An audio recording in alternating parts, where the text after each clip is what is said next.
In this lecture, we're going to create a first sketch and we're going to use a tool line. So let's go to the sketch tab.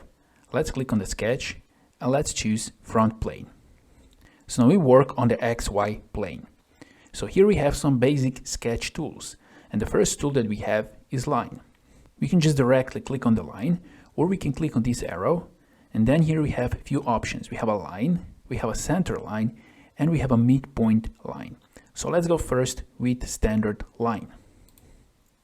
Here on the left side, we can see line properties. If we go with our mouse to the front plane, now we can see that the cursor changes. And we have to now choose where is going to be start point of the line. We can choose anywhere we want here, for example, here. Now move your mouse, and now we have to choose the end point of the line. Let's go somewhere here.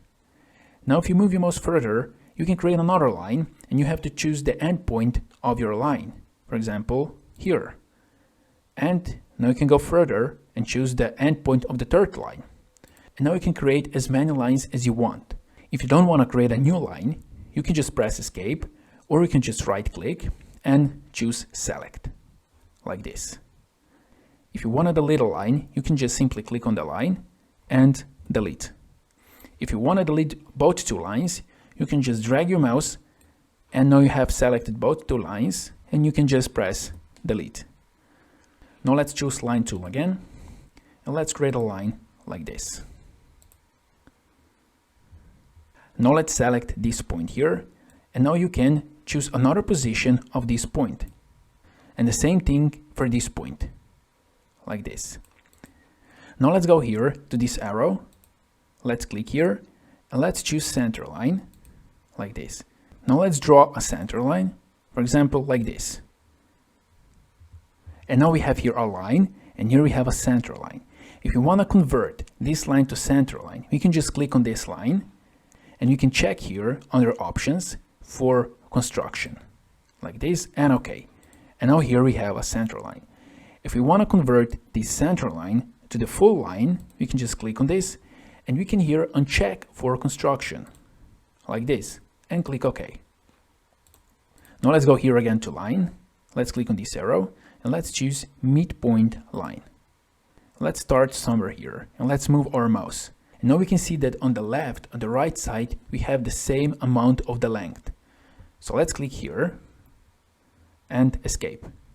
And now we know this is the center because the distance from this point to this point and this point is the same. So you can use a midpoint line when you want to be sure that you have the same distance to the left and to the right side from the specific point. So those are three types of line that you can use in Solidworks.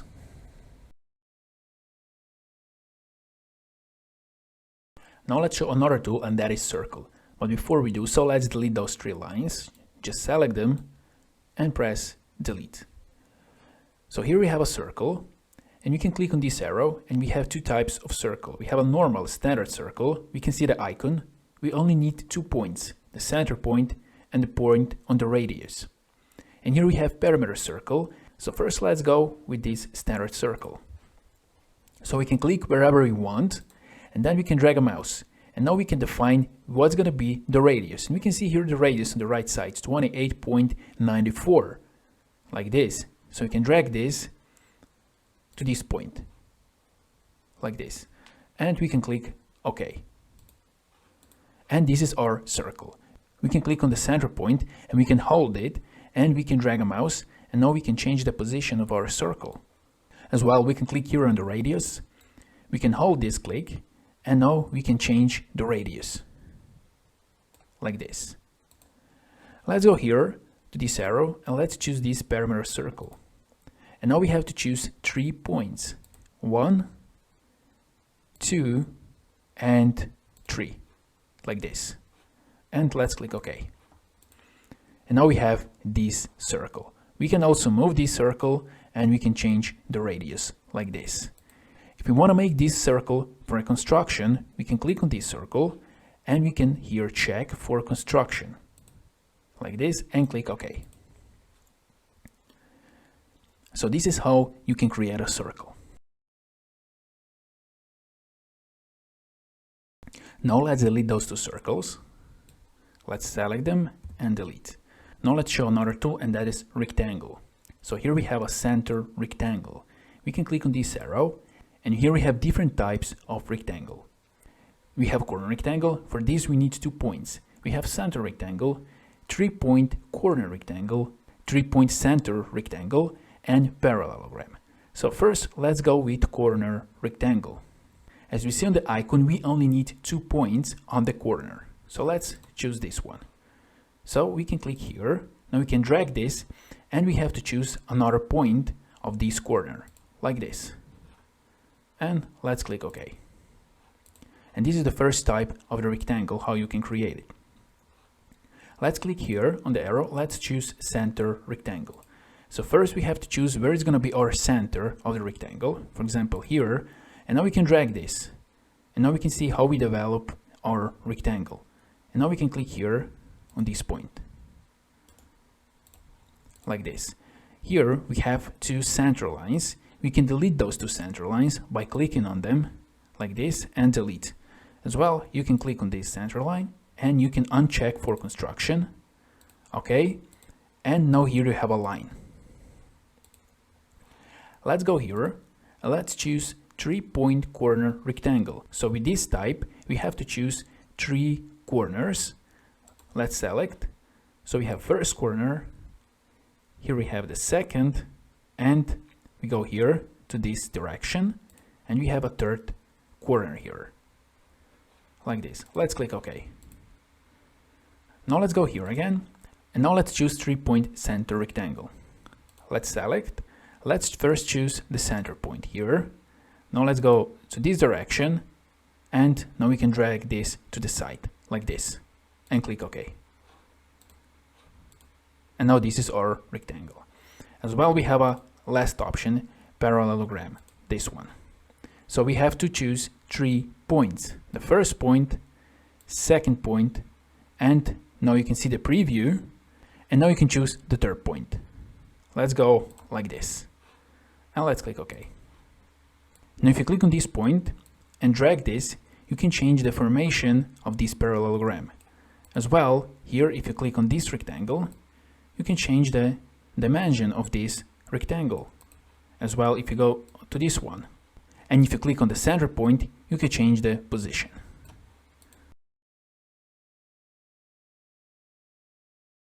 Now we're going to show how we can create a fillets and chamfers. So everywhere we have a corner, like here, here, here, here, and so on, we can create a fillet or chamfer. So here we have a tool, fillet, sketch fillet. If we click on this arrow, here we have a sketch fillet and sketch chamfer. Let's first go with sketch fillet. So here on the left side, we have sketch fillet properties. First, we have to choose here in this dialog box, entities to fillet. We can choose vertex or some other entities, for example, line. And down here, we have a radius. Fillet radius in by default is 10 millimeters. Now first, let's choose entities to fillet. We have 2 ways how we can fillet this corner. We can go to our point and we can already see the preview and we can select this point like this. Now we have a fillet 1 and we can just click OK. And this is the fillet with radius 10 millimeters. Or we can go to this line. For example, let's select this line. Now let's go to this line and now we can see the preview. But if we go to other line, this one, then we're gonna have a fillet on the other side. Let's select this line. And this is our fillet. Let's click OK. With a radius of 10 millimeters. If we want to change the radius, we can just click here and put in, for example, 15 and press enter. And now we have 15 millimeters. So let's choose this one, this vertex like this, and let's click OK. And this is how you can create a fillet. Let's click OK here. And now let's choose sketch chamfer.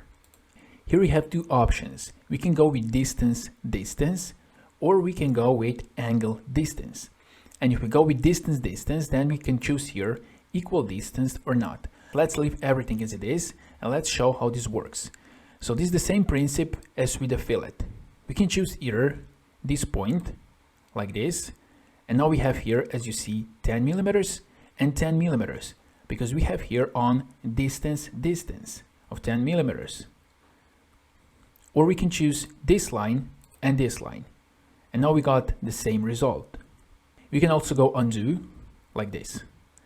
We can change here the dimension to 15, and let's check this point here. Let's uncheck equal distance. Now we can, for example, from one distance choose 10 millimeters, and for the other we can choose 5 millimeters. And let's check this point. And now we got this result, 5 and 10 millimeters. As well, we can go with angle distance. Let's check this. Now we have here distance, and here we have angle. But by default we have 10 millimeters and 45 degrees. We can change this angle, for example, to 60 degrees, like this. And let's choose this point here. And now if we look here, we can see we have 10 millimeters and 60 degrees. Let's click OK. And this is how you can use sketch fillet and sketch chamfer.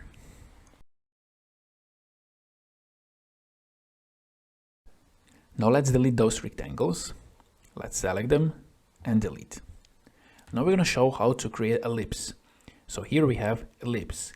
Let's click on this arrow, and here we have a few types. We have a standard ellipse, we have partial ellipse, we have parabola and conic.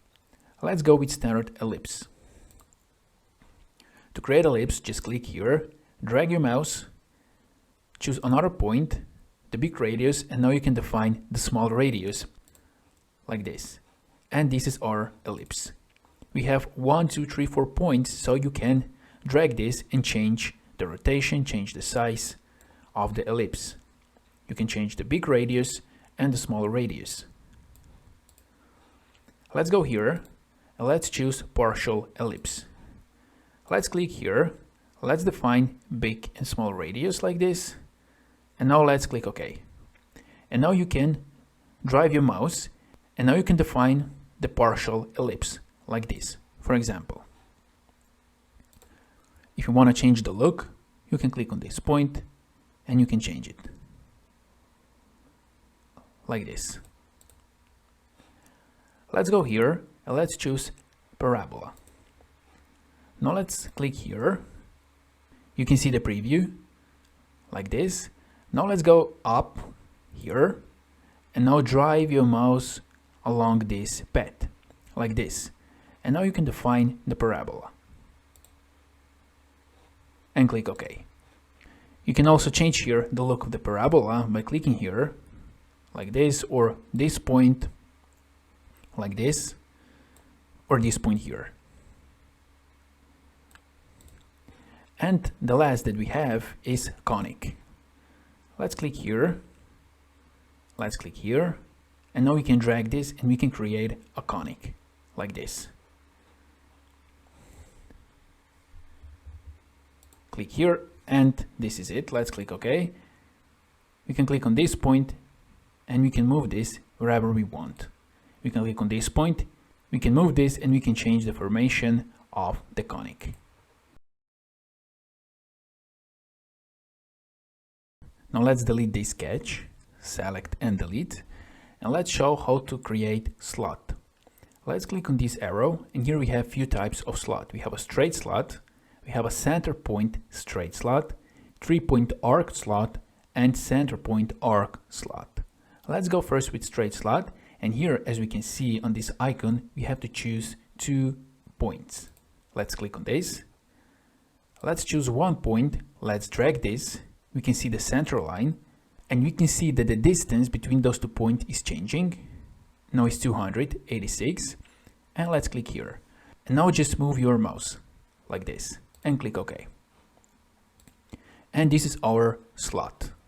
We have 2 dimensions, this one of the diameter and of the distance. Let's click here and let's choose center point straight slot. So first we have to choose the center, and then we have to drag to one direction and choose the second point here, and now move your mouse like this, and we got the same result. Let's go here and let's choose 3-point arc slot. Now we can create the slot that will be at some angle. we can choose the first point, we can choose the second point, and now we can here choose the third point, for example, and we can see the preview like this. And click OK. And this is our slot. Here we have defined diameter, radius, and angle. Let's go here and let's choose center point arc slot. So first we have to choose the point at the center. Then we have to choose one point, and we have to choose another point, and we have to drag this like this. And this is our fourth slot. So those are 4 types of slot that you have here in SolidWorks. As well, you can create those slots by combining lines and arcs.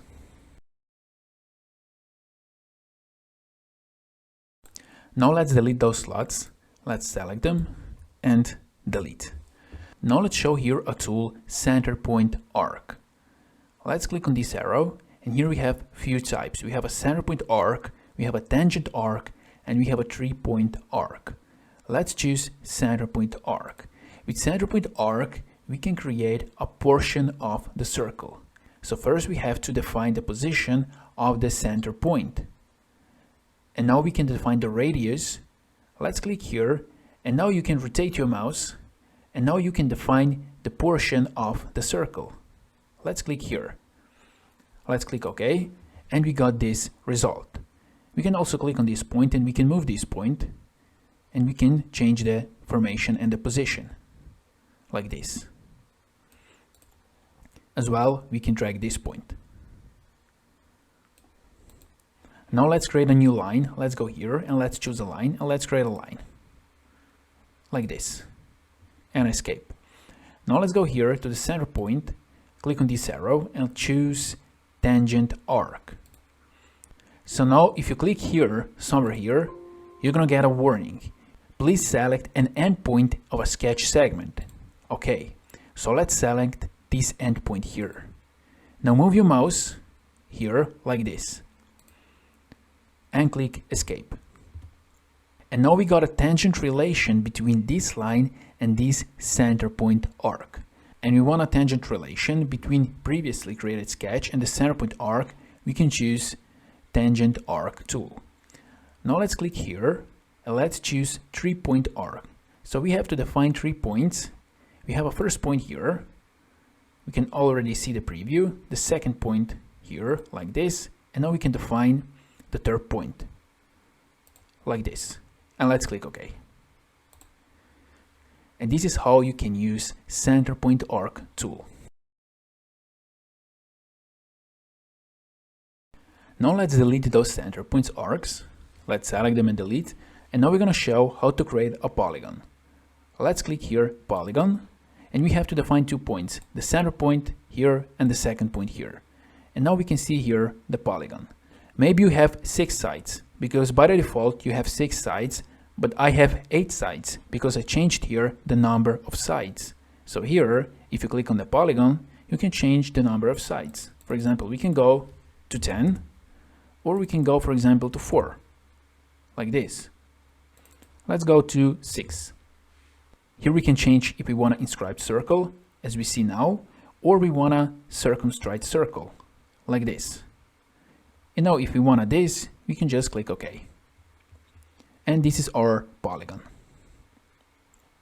Now if you click on this point and you drag it, you can change the size of the polygon. If you want to change the size of the polygon, you have to click on this circle, and now you can change the size.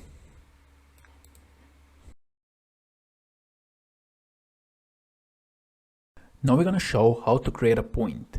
So let's go here, and here we have a tool, point. So let's click on this one. Here in SolidWorks, we can create a point anywhere where we want. For example, we want to create a point here. You can just click here and OK. And now we have a point here. Let's click escape. So this is our point. We can click on this point, hold, and we can drag this point wherever we want. For example, here. Let's click on the point again. As well, we can create a point here on the sketch. For example, we want to create a point here. Let's click OK, escape, and now we have a point here. Also, we can drag this point here on this line, but we can move this point here outside of the line, only on this line, as you can see, like this. If you want to delete this point, you can just click on the point and delete. Let's choose a point and let's create a point on this circle, like this, and let's click OK. Escape. Now let's try to move this point. You can only move this point along this circle. If you want to put this point to the circle, you can click on this point, left click, drag this point and put it here on the circle, like this. And now we have 2 points on the circle. And now, for example, we can go to line and we can connect those 2 points. Let's click escape, but with the final line on the circle, we don't need those 2 points. We can also go to line, click here and here. And now we have a line without points. But we can use points in different cases that we're going to show later in the course.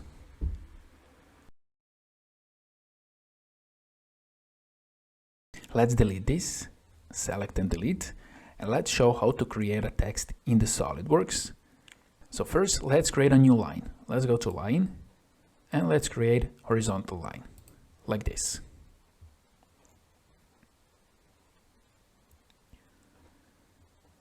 Now let's go here to this icon A, text, and let's click. So here we can select edge, curve, or sketches. So let's select this line, and our text will be on this line. And here we can type our text. Let's call it Solidworks, like this. If we zoom in, we can see this is our text, and we want to increase the size. So we can go here, use document font. Let's uncheck this, and let's click here on the font. Here we can choose the font type, and here we can choose the font style and the height. Let's go with points, and let's choose 48, and let's click OK, like this. Now we can select this text and we can bold it if we want, like this. We can go italic, like this. We can change here the side to this side or this side, and here we can change the orientation, like this or like this. Now if we're satisfied with this, we can just click OK. And this is our text that we have created.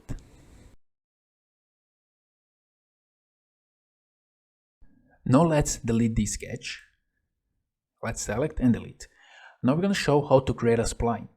With spline, we can create an arbitrary curve by defining points. So let's click on this arrow. And here we have few types of the spline. We have a standard spline, we have a style spline, and we have an equation-driven curve. We're going to show the spline and style spline. So let's click on the spline. So this works really easy. So we just have to define points through which the curve will go. So let's click here. Now we can go here, here, here, here, like this. And when we want to stop, we can just press escape. And this is our spline. So we have defined the points here. We can see we have here the start point, end point, and here we have 4 points.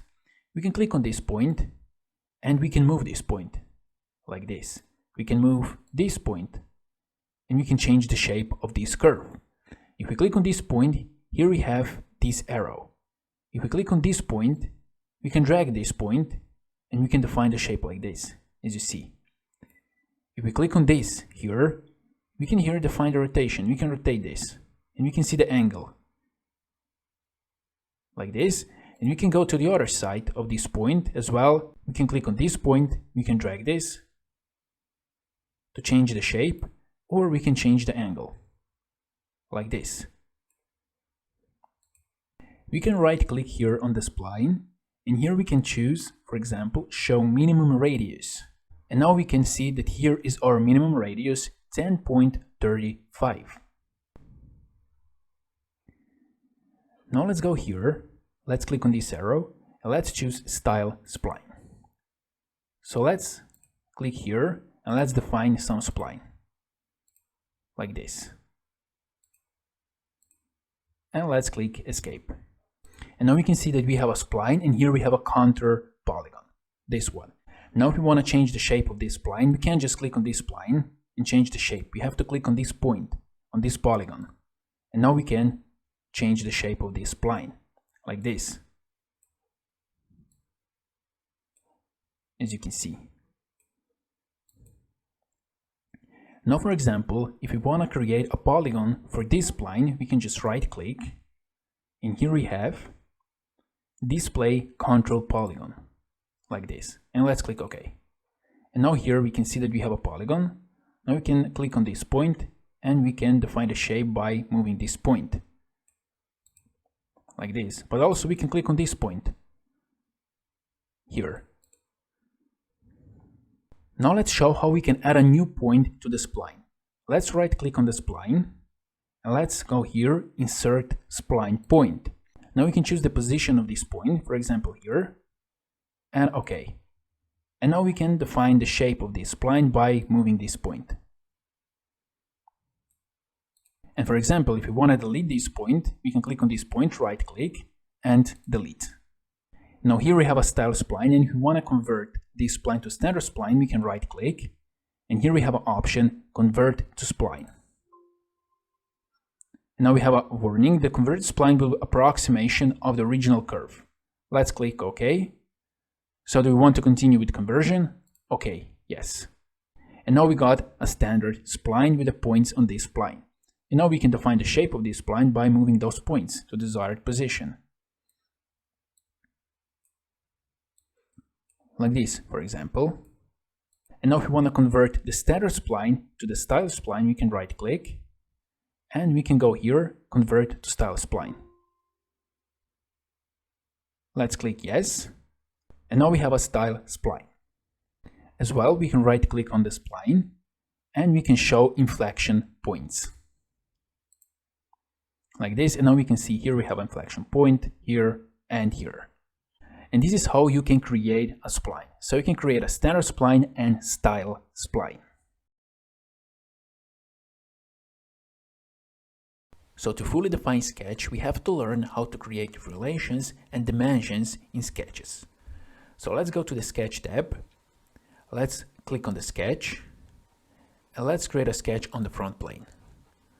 Now let's go to the line and let's draw a line like this.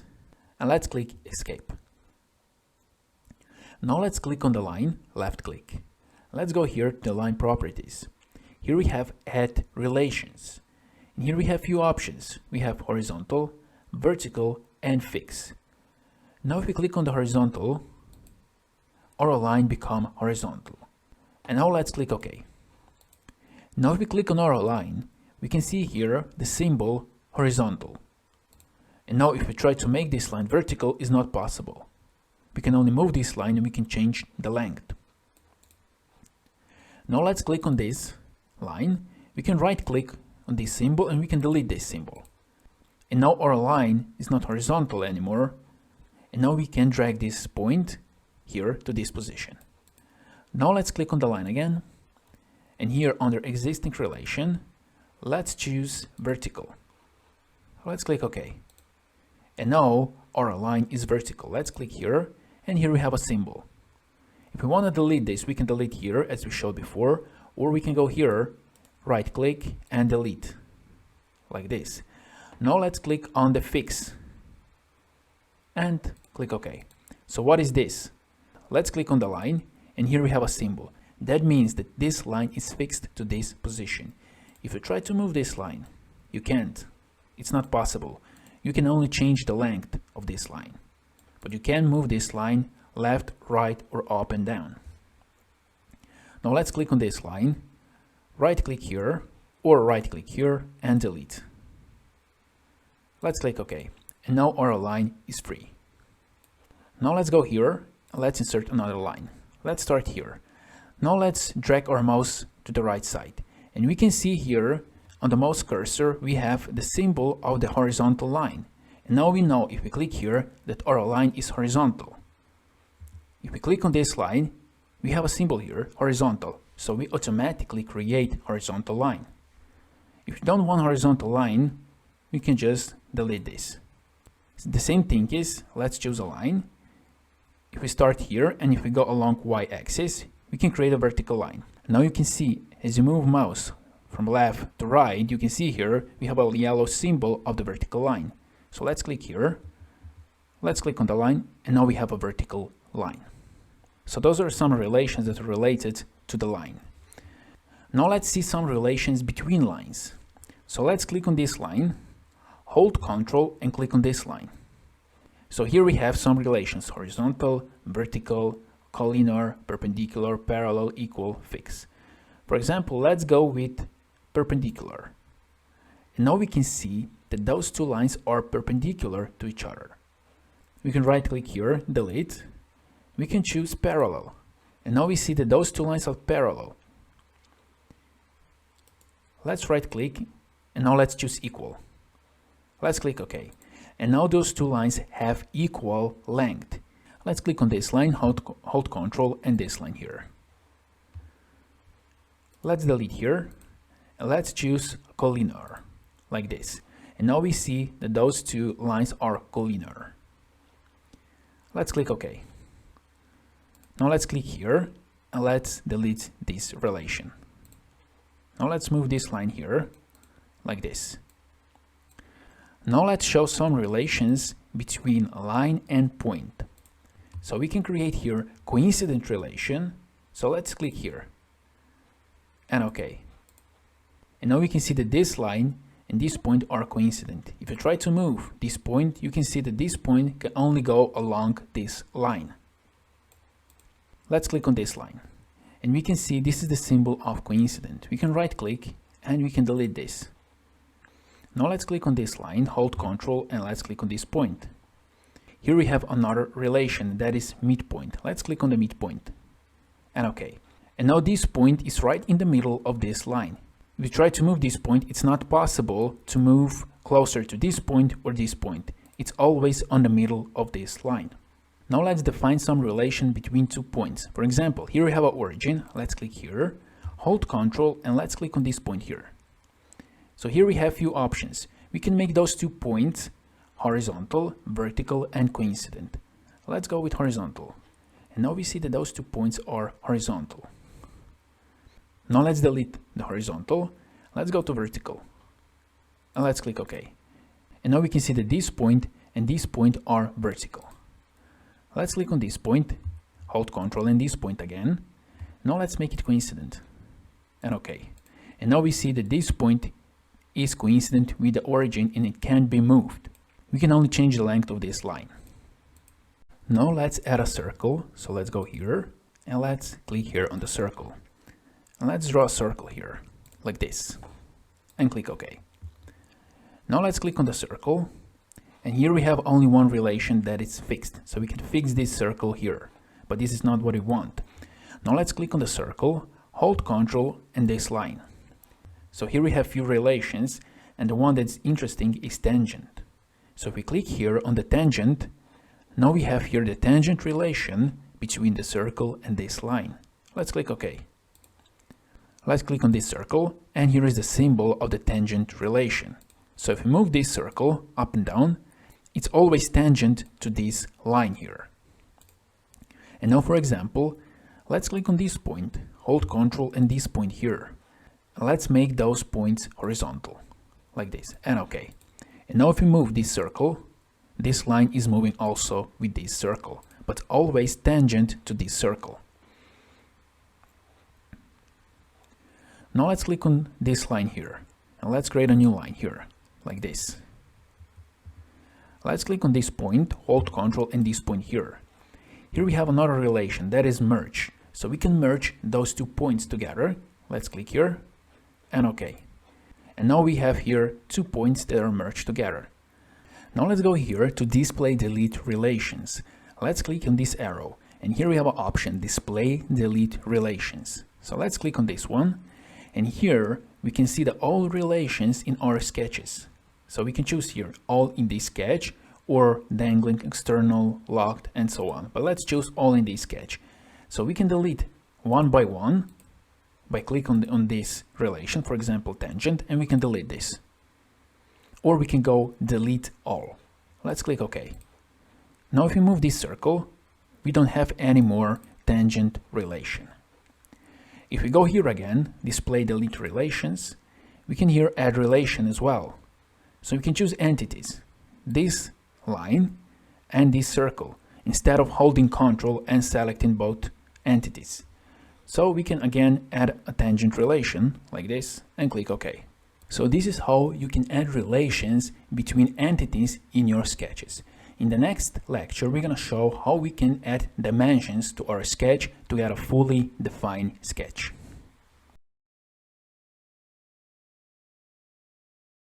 Now we're going to show how we can add dimensions and how we can fully define sketch by combining dimensions and relations. So let's go to the sketch. Let's create a sketch on the front plane. Let's create a new line like this. Now first, let's create a new relation. Let's click on this point, hold Ctrl and this point here. And let's make those 2 points horizontal, like this. And now we can move this point left to the right, but we can go up and down. If we click on the point, we can see that we have relation horizontal between this point and the origin point. And now we want to define what is the length of this line. So let's go to the Smart Dimension. With Smart Dimensions, we can add dimensions to our entities. So let's click on this one, and now we can just simply click on this line.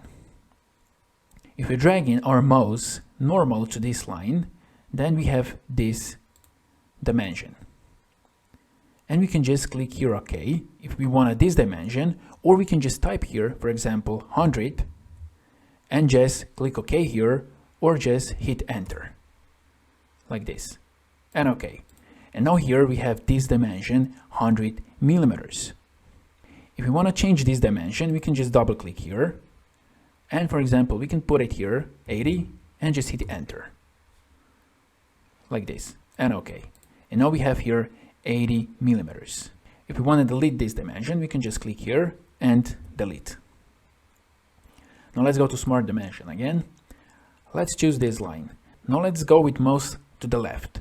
And now we have this vertical dimension of this line. If we go down or up, now we have horizontal dimension of this line. If we go normal to this line, then we have this dimension. So it's up to you what you want to dimension. So let's leave it 80 and click OK. So now we have here horizontal relation, and we have here the length of this line. So we can't change the length of line anymore. If we look down here, we can see that still we have undefined sketch because our line is still blue. Now the next step, we want to find the angle between this line and this horizontal line here that we don't see, but we're gonna draw it. So let's go here to the line, and now let's choose center line. And let's create a center line like this. So those center lines or construction lines we can use to define our sketches. So let's go to Smart Dimension. Now let's click here on this line and on this line here. And now we can see that we can define an angle between those two lines. Let's click here and let's type in 45 degrees. Hit Enter, and this is it. Now if we try to move this line, we can move this line, but we can't change the angle and we can't change the length. Now we have to define the dimension between this line and this origin, because everything must have relation to the origin to get a fully defined sketch. So let's go to the dimensions and let's click on this point and this point here. And now we have this horizontal dimension. Let's put it here 100 millimeters and hit Enter. Let's click OK, and now we can see that our line is black, and we can see that we have fully defined sketch. And this is what we want. So you always want to have fully defined sketch. So this line, horizontal, it's not fully defined. You can see that we can move the point, although this line is black, but the points are blue because we didn't define the length of this line. But this line doesn't affect the sketch, if it's fully defined or not, because it's construction line, and we use construction lines as a help to create a sketch. And now, for example, if we click on this line, and here under options, if we uncheck for construction and click OK, we automatically got undefined sketch. So our line is black, but we can see that we can change the length because this point and this point are blue. Now let's click on this point and let's drag this point to the origin. And here we can see the yellow symbol of the coincident. And let's click it here. And now here we have a coincident relation between the point of the line and the origin. Now let's drag this point to this point here of this line. As well, here we have coincident relation, and now our sketch is fully defined sketch. Now let's create a rectangle. So let's go here, and let's choose corner rectangle. Let's draw a rectangle here, like this. Let's click OK. Let's go to Smart Dimension, and let's put some dimensions here. So for example, we want to put dimension of this line. We can just simply click on this line and add dimension. So this is one way. The second way is that we can click on this point, and we got the same dimension. Okay, let's delete this, and let's show the third way. So the third way to define the length of this line is to click on this line here and this line here. And now we got this dimension. And let's click OK. Now let's go here and let's define this dimension of this vertical line like this. Now let's click OK and OK. And now our sketch is not fully defined because we can move this rectangle here. So we can click on this point, we can drag this point right here to the origin, and we can just leave it here. And now our sketch is fully defined. Now let's go here and let's go to the circle. Let's choose a standard circle and let's create a circle here. Like this. And let's click OK. Let's go to Smart Dimension, and if you want to put a diameter of this circle, we can just simply click on the circle, and here we have a diameter of this circle. And we can change this diameter, for example, to 80, and we can just hit enter. Like this, and OK. And now let's click on this circle, hold Ctrl and this line. Let's make this tangent relation.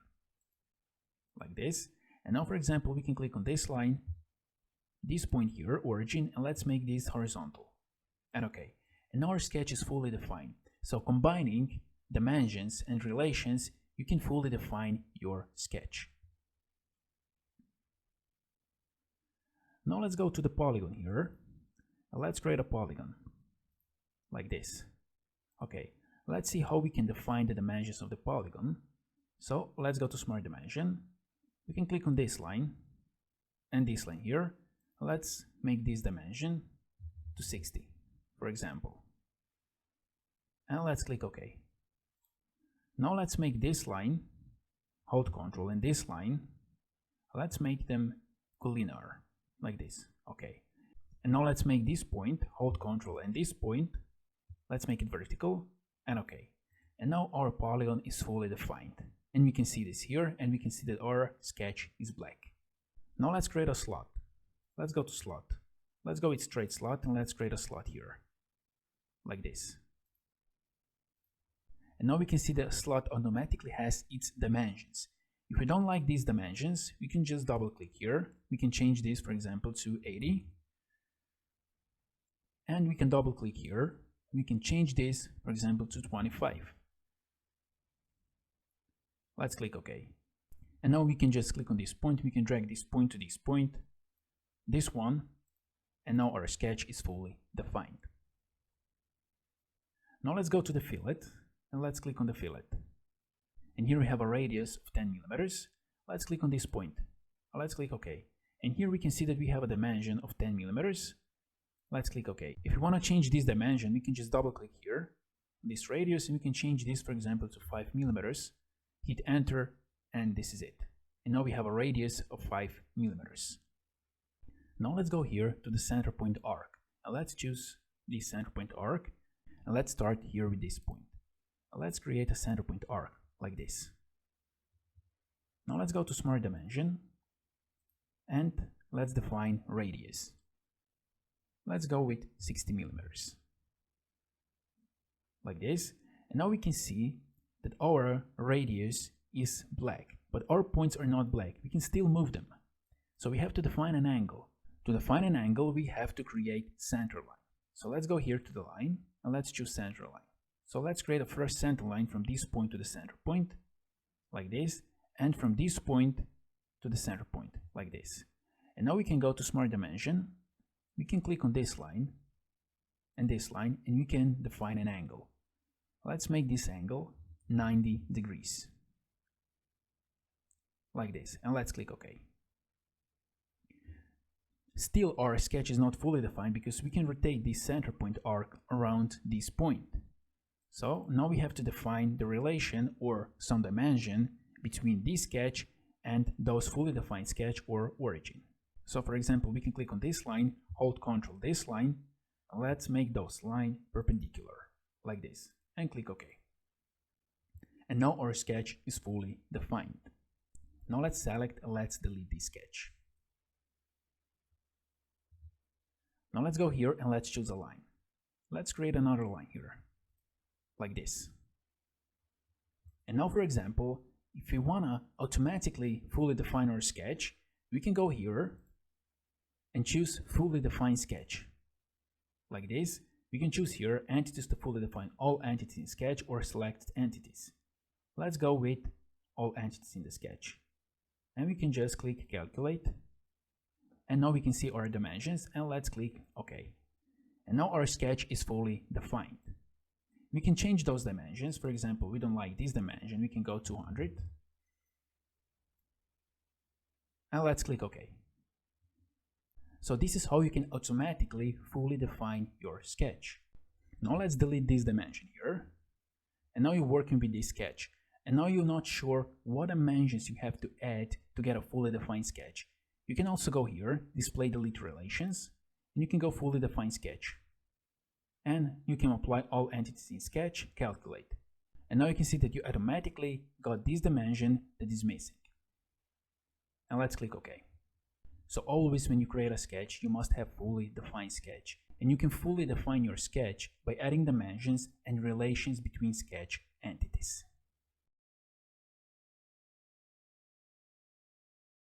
In this lecture, we're going to show how to create ordinate dimensions. So first, let's create a sketch. Let's go on the top plane. Let's choose a line. Let's make some arbitrary sketch. Something like this. Let's click OK. And now if we want to put some dimensions, we would go here to Smart Dimensions. And here we would put some dimensions here. But if we go here to Smart Dimension tool, here we have this arrow. Let's click on this arrow, and here we have some other options. We can go with horizontal dimension, vertical dimension, and you can do this by using Smart Dimension as well, as we showed before. But here we have ordinate dimension, horizontal ordinate dimension, and vertical ordinate dimension. So first, let's go with horizontal ordinate dimension. So first, let's click on this point here, like this. And now here we have a 0. So this is our 0. And now, for example, if we want to put dimension of this point here, we can just click here and we can drag this here. And now here we can see we have 15.64. If we click on this point here, automatically we have dimension of this point here, 39.76. And this is horizontal dimension from this 0 point here, as we can see. So we can click here now, here, here. And here we have now horizontal ordinate dimensions. Let's click OK. Now if we move this dimension, for example this one, we move all dimensions simultaneously. So this is how you can create horizontal ordinate dimension. If you want to change here the value, you can just double click here. Let's put it here 100 millimeters, like this. Let's click OK. If you want to delete them all, you can select them like this and delete. Now let's go here to Smart Dimension. Let's go now with vertical ordinate dimension. So this is the same thing. Let's go with this point, and here we have 0. Now we can click on this point. Here we have 31.01. We can go this point, or we can click this line, like this. Let's click OK. And now as well, if you want to move those dimensions, we can just click here, and we can drag this. Or if we want to delete, we can select one and delete. Like this. Now let's delete them all. Like this. Let's go here and let's choose ordinate dimension. Now let's choose this line for a 0, like this. Now let's click on this point. And now as you see, we don't have horizontal or vertical dimension. Now we can click on this point here. We can click on this line here, like this. This doesn't work. Now let's click on this point here. You can click on this point here as well. Let's click OK. And here we have our ordinate dimension. We can also move this. If we want to delete some dimension, we can just click on this dimension, for example, and hit delete. And this is it. So this is how you can use ordinate dimensions.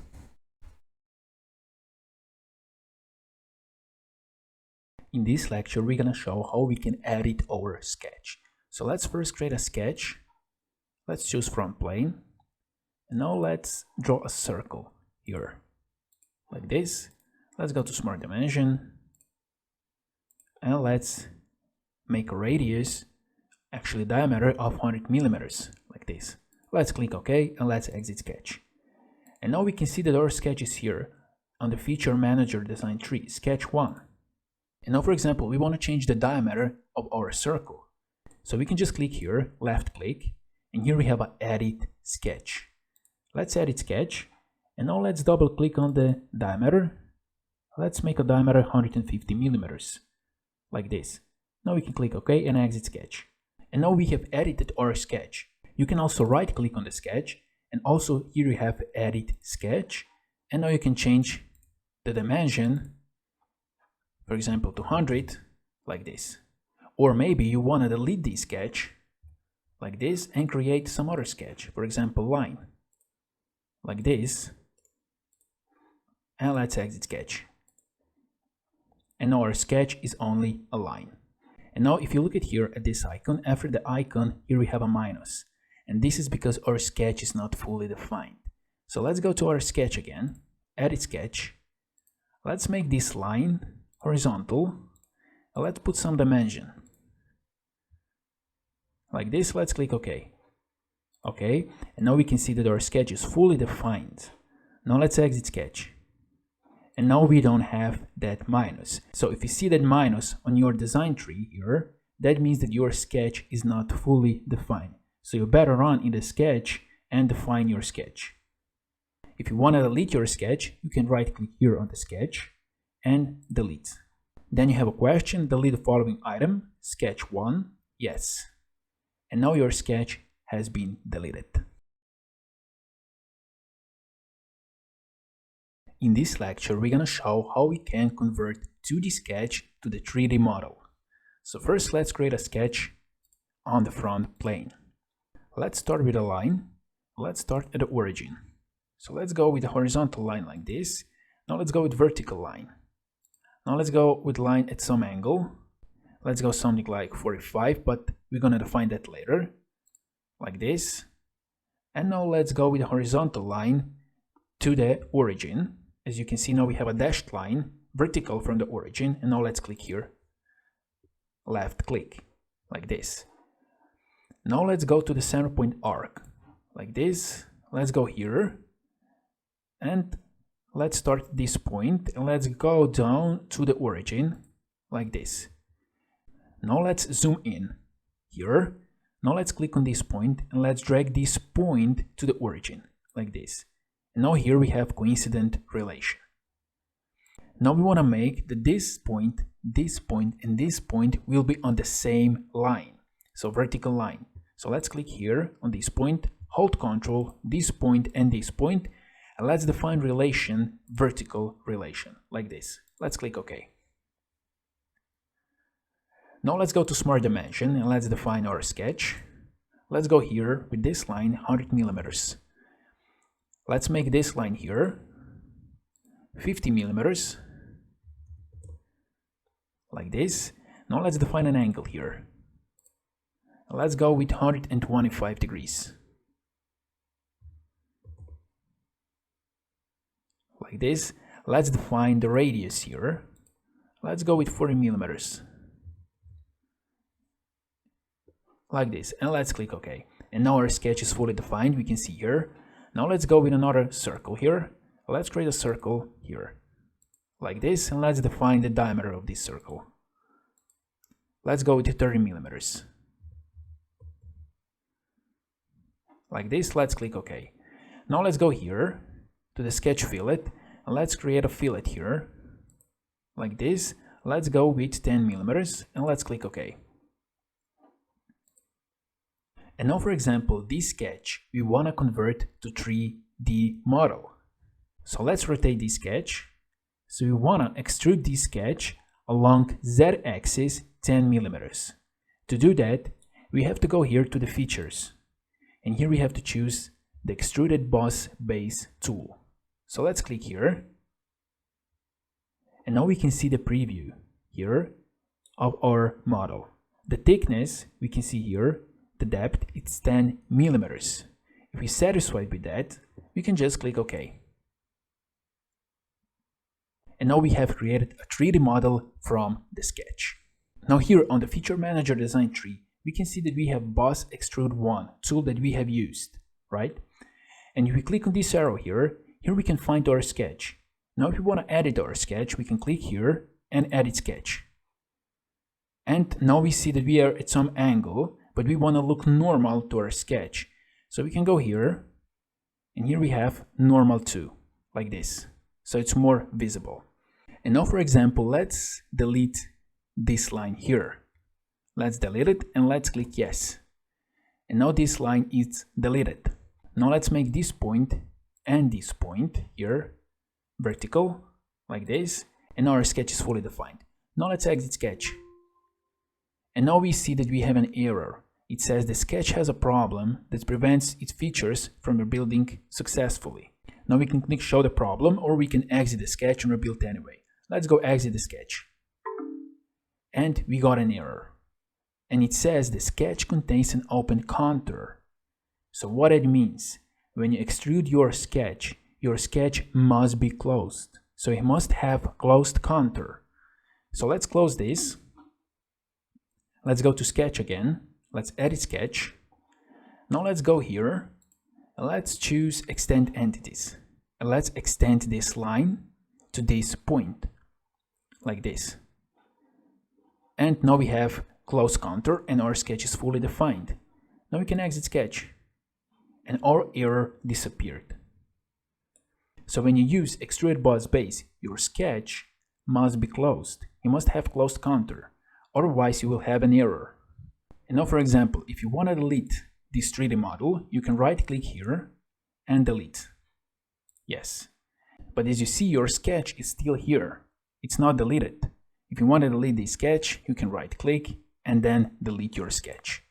Anyway, this is how you can transform your 2D sketch to the 3D model on the most simple way.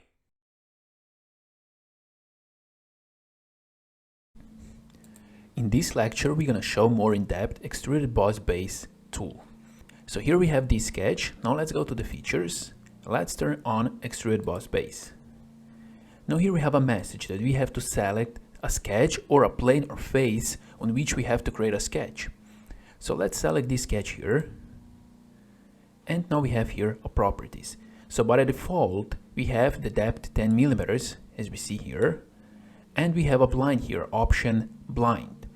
We can increase the depth here, 20, 30, 50, and so on. And we can decrease it. Or we can just type here 150. And now we have this result. If we are satisfied with this, we can click OK. And this is our result. If we want to change this, we can go here, right click or left click, and edit feature. Here we see this is direction 1. Here we can change direction, reverse direction, and now we have the extrusion to this direction. But let's uncheck this. Now let's go down. Here we have direction 2. We can check this. And now we can go with extrusion to both direction. Now for example, in one direction we can go with 150 millimeters, and to other direction we can go, for example, 100 millimeters, like this. So this is the basics of extrusion. Now let's uncheck direction 2. And now let's go here. Let's see what else do we have here. Let's see our end conditions. Now we have an end condition blind. For blind, we can specify the depth. Now let's click here, and here we have some other options. The second option that we have offered is True All. Let's choose this one. Now we can see that extrusion of this sketch goes through all that is in front of this sketch. So we have this body, and extrusion goes all through this body to this face, as you can see the preview. The next option that we have is Up to Next. Now we can see that the extrusion of the sketch goes to the next obstacle in front of the sketch, and that's this body. So we have this result. So extrusion goes to this face.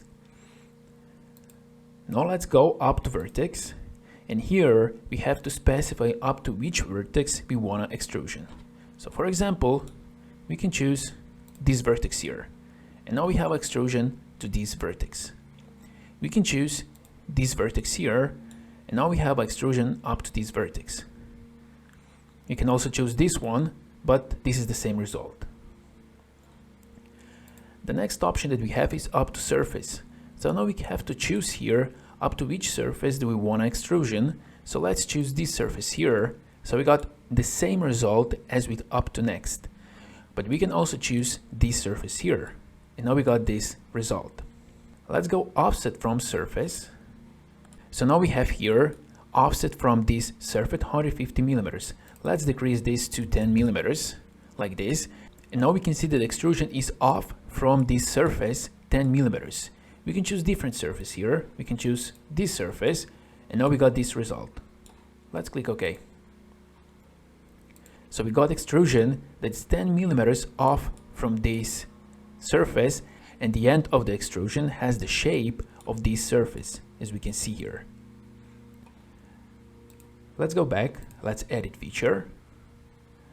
Now let's go here, and now let's check up to body, and here we have to choose up to which body. So we have only one body, and we can choose this body. So we got this result. And the last option that we have is mid-plane. So what that means? That means that extrusion is the same in the both direction. So if we increase the depth, we can see that simultaneously extrusion is increasing in both directions. And here we have 40 millimeters. So 40 millimeters is from this face to this face here.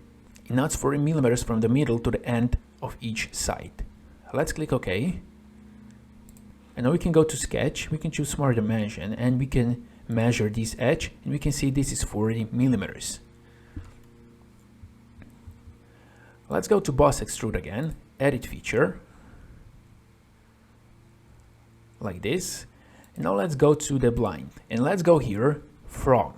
So here we can choose from where we want to start our extrusion. By default, our extrusion starts from the sketch, from here.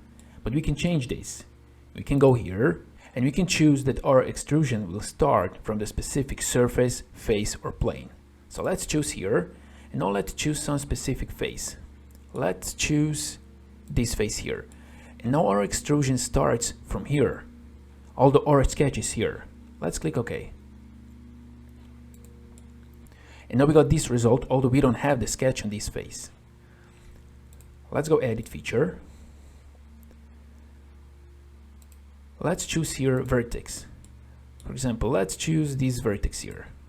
And now extrusion starts from this vertex here. And the last option that we have is offset. And now we can specify the offset from the sketch. And now we can specify the offset distance here.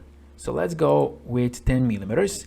And now we can see that our extrusion starts 10 millimeters off from the sketch. Like this. Let's click OK. Like this. So now we showed the all options that you have with boss extrude. Let's go back, edit feature. And now for example, for direction 1 you can choose up to vertex. Let's specify this vertex, like this. And for direction 2, we can choose, for example, blind 10 millimeters. So those were end condition and start condition of the extruded boss base.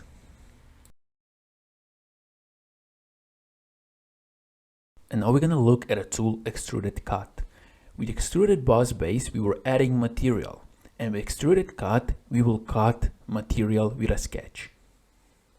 So we have this sketch here as in the previous lecture. And now let's go here to the features. And let's choose here extruded cut. And now we have to select our sketch. So let's select this sketch here. So the first option is blind. Let's change direction. And here we have end conditions. And those end conditions are the same as in the extruded boss base. So we have a blind. You can now increase the depth of the blind. for example like this. Let's click OK. Now as you see, we didn't add material, we were cut material. We cut this body here with that sketch. Now let's go to cut extrude, again edit feature. Here we have other options. We have through all. So with through all, we're going to accomplish the same result. We can go through all both. This is really good when you have on the both sides material and you want to cut through all in both directions. Then you can choose through all both. You have up to next. So you have up to next body. Here you have up to vertex. So you can choose up to this vertex, for example. Let's click OK. And now we got the same result. But now if we go here, edit feature, and let's choose different vertex. Let's choose this vertex. Let's click OK. And now we got this result, which is completely different. Now let's go back. Let's edit feature. Let's go up to surface. So we can choose this surface. Let's click OK. And we got error because we don't have anything to cut.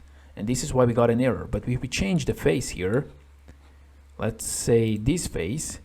Now if you click OK, now this works. Now let's go edit feature again. Now also here we have up to surface, up to body and mid plane. So those are all the same options. And here we have for direction too. So if on other side we would have a body, we can also cut a body on the other side.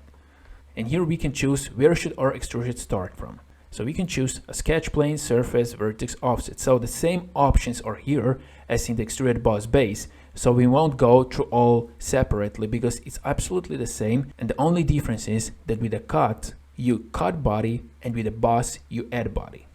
And now let's choose here through all, and let's click OK. And this is the result.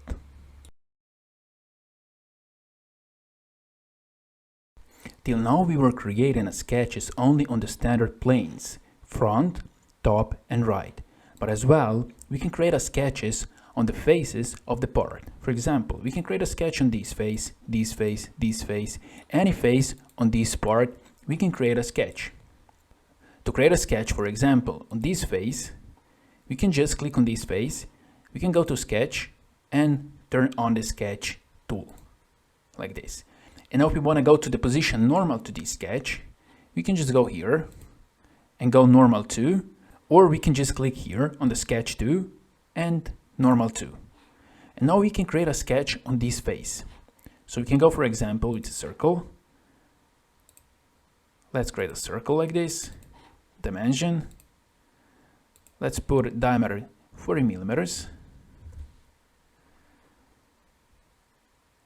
Let's define the distance, 30 millimeters. Let's click OK. And let's click on this point, hold Ctrl and the origin. Let's go with horizontal. Okay. And now if we rotate this part, we can see that we have created a sketch on this face. And now if we want to convert this sketch to 3D model, we can go to Features, Extruded Boss Base. We can see the preview and we can click OK. And now we have created a new sketch on this face and a new feature. And this is feature Boss Extrude 2. So we have Boss Extrude 1, this first feature, and now we have Boss Extrude 2. So everything that we have created, we have here on the tree, Feature Manager Design tree. Now, for example, we want to create a sketch on this face here. So let's click on this face. And as we click on this face, here we have some options. And here we can choose Sketch. Now let's click here and let's go normal to. And now, for example, let's go to the line. And let's start with the line at this edge. Let's go to this point here. Let's go here to this point and let's go back here like this. And now we can see that our sketch is already fully defined. We don't have to add any dimension and relation because automatically here we have coincident relation and vertical. As well, here we have horizontal relation and coincident, and here we have coincident relation. So we can just simply go here to Features, Extruded Boss Base, and click OK. And this is our feature. This is Boss Extrude 3. So we have 3 features here. If we click here, we can see our sketch 1. Here we have sketch 2, and here we have sketch 3. And now, for example, you can use this face to create a sketch. You can just click here, sketch, let's go normal 2, like this. And for example, let's go with a circle, like this. Now let's click on this circle, hold Ctrl and this edge here. Let's make tangent relation, like this. Let's click OK. Now let's click on this circle, hold Ctrl, this edge here, and let's make tangent relation, like this. And now let's click on this edge here. We can rotate this. We can choose this edge, hold Ctrl, this circle. Let's make tangent relation, and OK. And now we can see that our sketch is fully defined. We can now go to Features, Extrude Boss Base, and OK.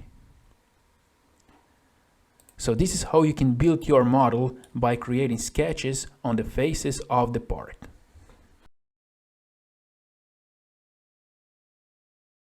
In this lecture, we're gonna look at a tool, Shell. With Shell, we can remove material from a solid body to create a thin walled feature. So for example, we wanna remove this material on this face, and we wanna create a thin walled feature with thickness of the 5 mm. So the first way how we can do this, we can create a sketch here, like this, and we can go with offset entities. Let's go with 5 mm. Let's go reverse, like this. Let's click OK. Now we can go to Features, Extrude Cut, and here we have an option, Offset from Surface. So we're going to choose this surface, and the offset distance will be 5 mm. Let's click OK. And now we got this result. But we can also get this result with a shell, and with the shell it's much more faster. So let's right click here and let's suppress this, like this. Now let's go to the features, and here we have a tool, Shell. So first here we have to choose faces which we want to remove. It can be one face, it can be few faces. So we want to remove this face. Here we have to define the thickness. So we're going to go with 5 mm. Here we can go with Show Preview. Now we can see the preview. We can also go Shell Outward, like this. But let's uncheck this. And now let's click OK. And now we got the same result as with Extruded Cut, but we didn't have to create a sketch, so this is much more faster. But as well, here we have some other options. So let's go to the shell again, Edit Feature. We can go to Shell Outward, and let's click OK. And now we got this result. Let's go back. Let's uncheck Shell Outward. Now let's delete this face. Let's go delete. Now we're going to choose faces to remove. We're going to choose this face, and this face. So let's see what we're going to get. Let's click OK. And now we got this. Now we removed this face, this face, this face. The thickness is still 5 mm. Now if you would do this with Extruded Cut, at least you would have to create 3 sketches. And with Shell, you don't have to create sketch at all.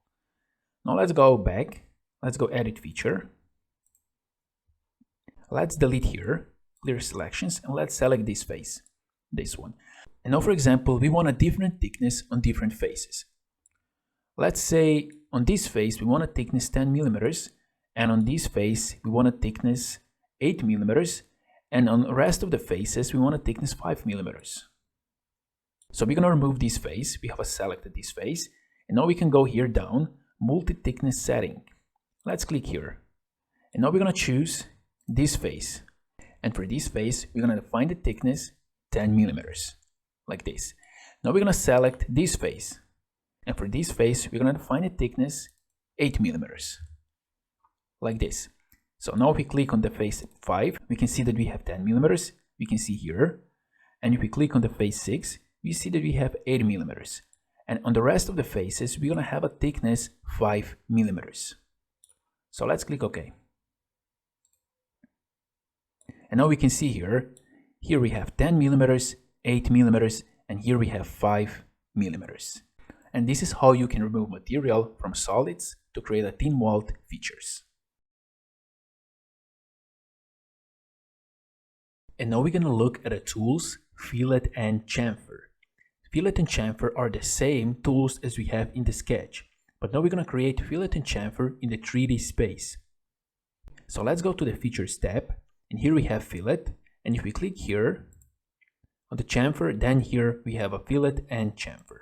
So first let's go with fillet. Here we have few fillet types.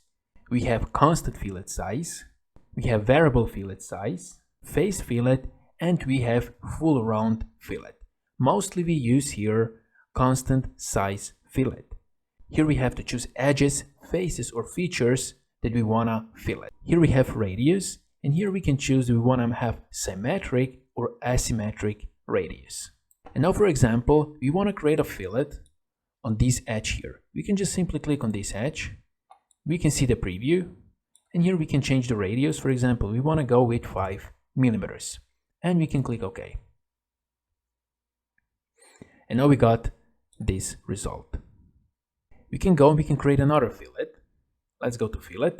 And now, for example, we can choose multiple edges. For example, one edge, second, third, and fourth here. We can change radius, for example, to 10, and we can click OK. Like this. Now let's go to the fillet 2, edit feature, and let's clear these selections. So now instead of selecting 4 edges, we can just simply select this face and click OK. And we're gonna get the same result.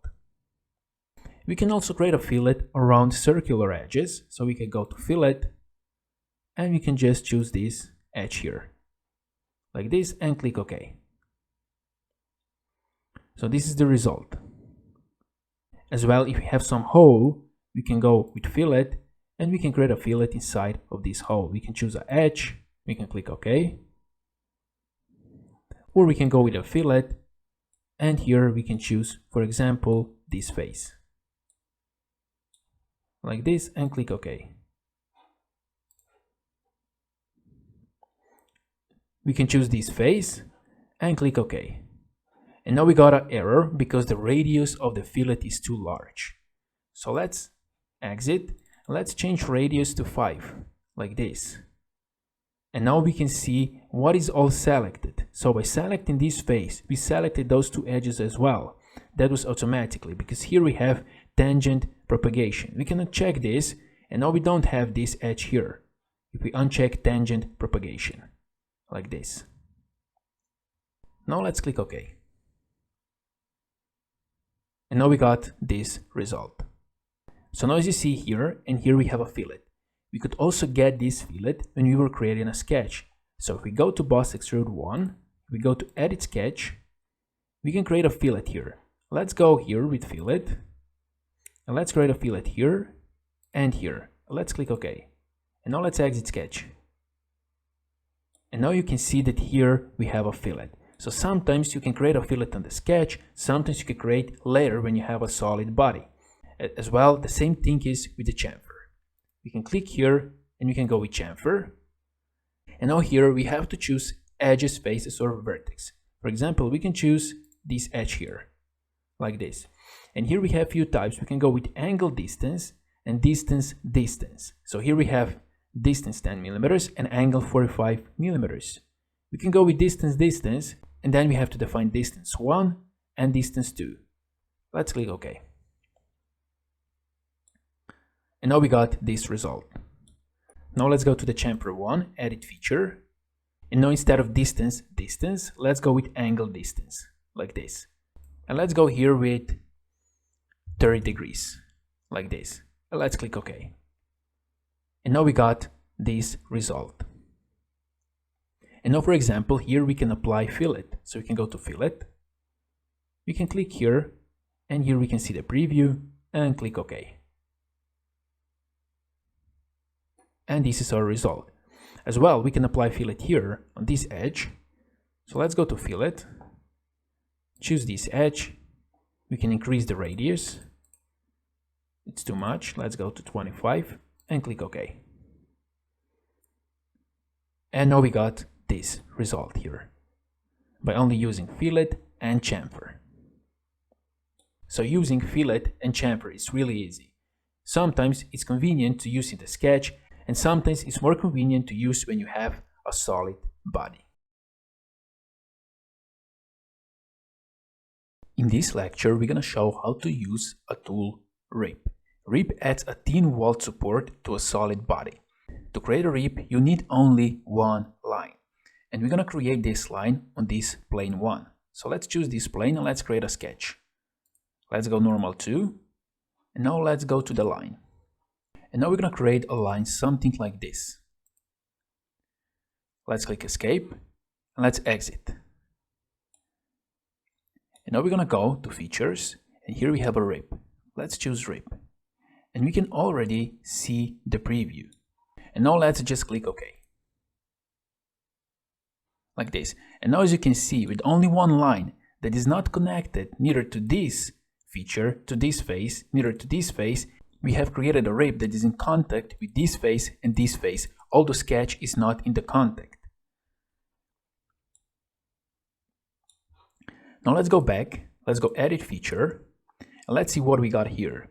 Here we have some thickness options. We have here first side, both sides, and second side. Now we have both sides. We can see here our line, and here we can see the yellow lines on the both sides. If we go with the one side here, then we have this one. We can go to the other side. And now here we can see the rip thickness 10 millimeters. And now we have here between those two lines 10 millimeters. If we go both sides, then we have 10 millimeters between yellow lines. So here we can increase the thickness like this. And now here we have a thickness of 20 millimeters, and let's click OK. And this is the result. Now let's go back to the rip, edit feature. Now let's go with a thickness 10 millimeters, like this. And here we have extrusion direction. Here we have parallel to sketch, and here we have normal to sketch. Let's go with normal to sketch. And now we see that our extrusion will go to this side, this direction along Z-axis. Now let's click OK. And now we got this result.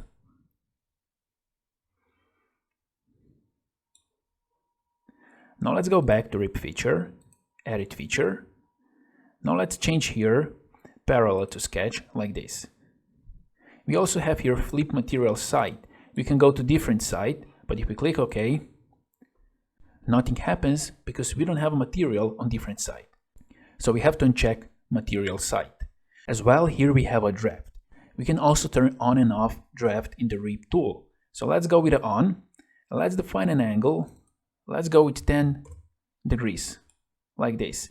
We can also go outward and inward. Let's go outward. Let's click OK. And now as you see, we got this result. We have an angle here of 10 degrees. Now let's look here at our feature manager design tree. Here we have boss extrude 4, here we have boss extrude 3, and boss extrude 2. So first we created boss extrude 2, and then we created boss extrude 3. So let's go to boss extrude 3. Let's go edit feature. And here we have one option. This is merge result. What it means? That means that this feature will be merged with the previous feature. So this feature here will be merged with this feature here, and they will be combined into one solid body. But if we uncheck this, then we're gonna have two solid bodies. So let's uncheck this and let's click OK. And now we can see that automatically we got an error. If we look here on the feature manager design tree, we have two solid bodies, body 1 and body 2. But when you have two solid bodies and you want to create a rip, that is not possible. So you have to be careful with that, because we now got an error. This is not possible. But now if we go to boss extrude again, edit feature, and now we checked merge result, and now we're going to have one body, one solid body. Let's click OK. Now the rip is possible. And this is how you can use a rip tool.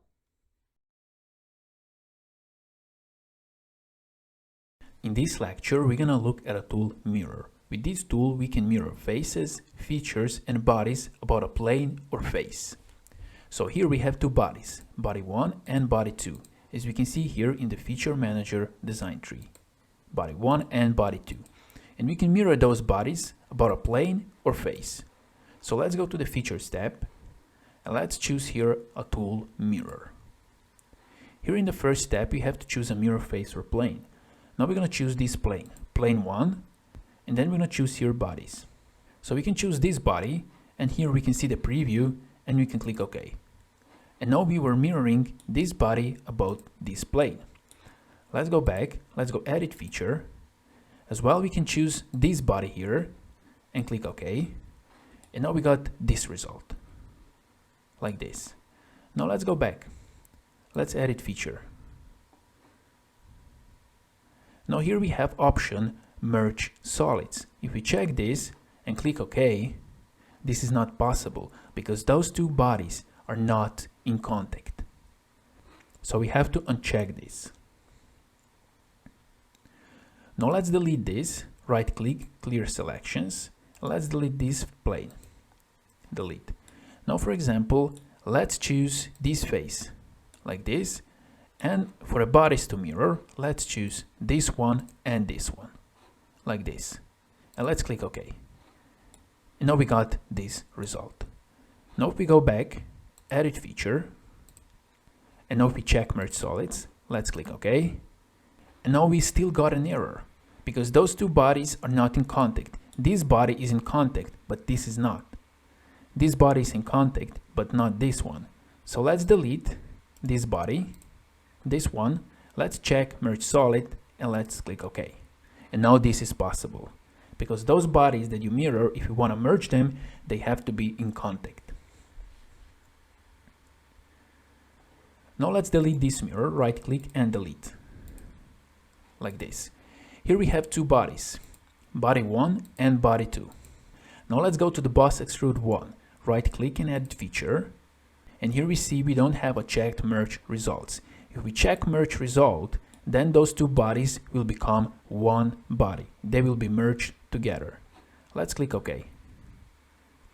And now if we look here on the Feature Manager design tree, we only have one body. Now let's go to the mirror again. Let's choose plane 1. And bodies to mirror, we can choose this body. If we click OK, we have a Merge Solids, it won't work. We have to uncheck Merge Solids and click OK now. And now this works. And now if you look at here, we have two bodies, this body and body mirror 5, this one. Now let's go here and let's delete mirror 5, like this. Now let's go to mirror again. Let's choose for mirror face plane, plane 1, like this. Now let's go to features to mirror, and we want to mirror this feature, like this, only this one. And now if we click OK, this doesn't work because those two features are one body. So if you want to mirror only this one, you have to uncheck Merge Result in the Boss Extrude 2, and then you have to choose Bodies to Mirror. Now let's edit this, like this, and now let's choose a different face plane. Let's delete, let's choose this face. Now let's see if this works.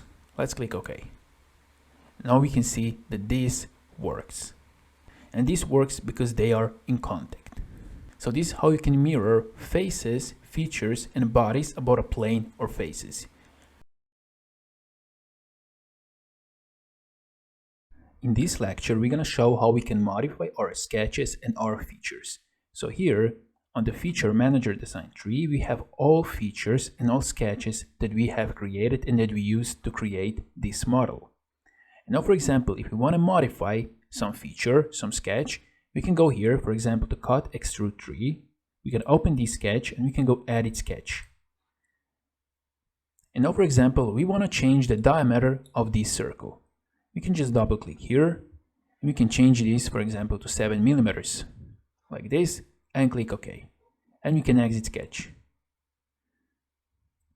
Now, if we want to delete some feature, for example, we want to delete this mirror, we can go here, right click and delete, and OK. And now we got this result. Now, for example, we want to change the sketch plane of the sketch 10.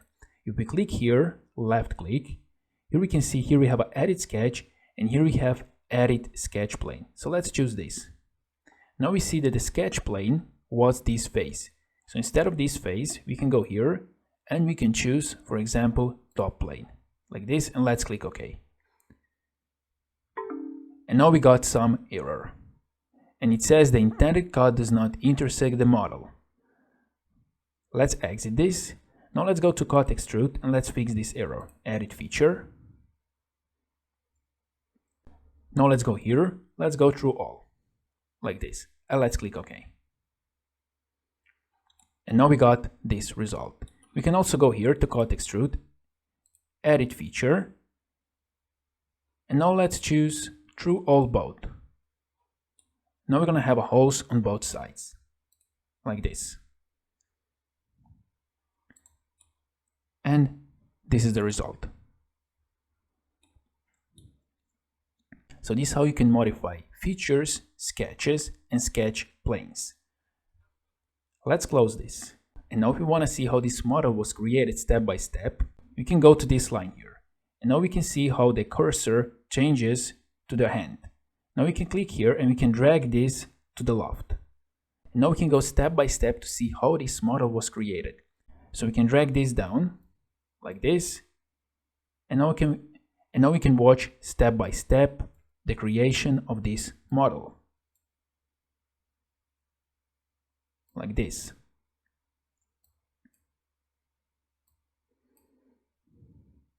Now we got a fillet, now we got a shell, and at the end we have a cut extrude tree. And now this is our process of creation. You can also sometimes change the order of the process of the creation this model. For example, now we wanted that this fillet will go after this cut extrude. So we can click on this fillet, we can drag this down, and now you can see the cursor, the change to the arrow, and let's click here. Like this, and now we see that the fillet 6 is below cut extrude. And now we change the sequence of the model creation. And this is how you can modify sketches and features on the Feature Manager design tree. In this lecture, we're going to show how to create assembly file and how to insert components into assembly file. So to create assembly file, we have to go here, new, or we can go here to file and then new. So here we have a few options. We have a part that we used before, and here we also have assembly. So we can double click on the assembly, or we can one click on the assembly and OK.